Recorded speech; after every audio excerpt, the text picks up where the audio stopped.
उत्तराखंड की demography change का मतलब यह है कि पूरे भारत के लिए खतरा। मैं इसको इसके बाद समझा देता हूँ।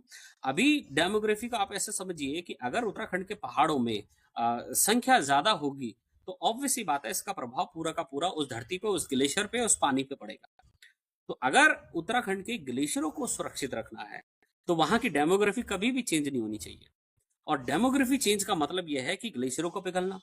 दूसरी बात करते हैं कि देश की सुरक्षा है, और देश की सुरक्षा यानी कि जो चाइना का बॉर्डर है वो एग्जैक्टली उत्तराखंड का जो चाइना का बॉर्डर है वो उत्तराखंड से ज्यादा टच है। अब उत्तराखंड के उसके बॉर्डर अगर मिल रहे हैं और इस क्षेत्र के अंदर वो लोग घुस जाते हैं, हो सकता है कि कुछ ऐसे लोग घुस जाएं रहने के लिए जो मुखबरी का काम करे, हो सकता है कि कुछ ऐसे लोग घुस जाएं जो हमारे भारत को नुकसान पहुंचाए। इसीलिए बॉर्डर के इलाके जो होते हैं यहाँ पे मूल निवासी का वास होना बहुत जरूरी होता है, क्योंकि यही सबसे क्योंकि ये भूमि इन्हीं की है, तो इसीलिए ये अपनी जिम्मेदारी सबसे पहले समझते हैं इस भूमि की रक्षा करने के लिए। तो रक्षा का दूसरा मैटर है। तीसरा और लास्ट इंपॉर्टेंट मैटर है जब हम बात करते हैं नदियों की, या हम बात करते हैं कि पानी की, कि पानी जो शुद्ध पानी है वो कहाँ से आएगा।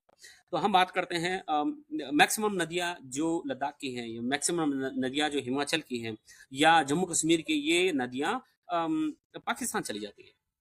और इधर से नॉर्थ ईस्ट की बात करेंगे तो मोर देन 80% ट्रेवल वो ब्रह्मपुत्र जो है वो उधर ट्रेवल करती है चाइना में, वो देन फाइनली वो बांग्लादेश बंगाल की चली प्लेन में जाती है, चली हाँ। जाती है। अब देश के 6-7 स्टेटों को डायरेक्ट पानी, इनडायरेक्ट तो और भी ज्यादा है।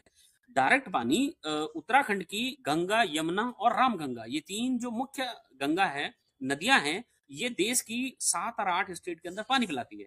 तो अब हम ये कहते हैं कि जब पानी का संरक्षण करना, यानी देश के कुएं की सुरक्षा करना हो, देश की सीमाओं की सुरक्षा करना हो, या फिर हम बात करते हैं देश की ये हिमालय की ग्लेशियर की सुरक्षा करना हो, तो वो वहां के मूल निवासी कर सकते हैं, और उन मूल निवासियों को 5वीं अनुसूची चाहिए। तो ये तो मैंने आपको एलिब्रेट करके बताया कि इससे देश के लिए खतरा कैसे है, और देश के लोगों को क्यों इस लड़ाई में कूदना है कि उत्तराखंड के अंदर एक सुरक्षित और एक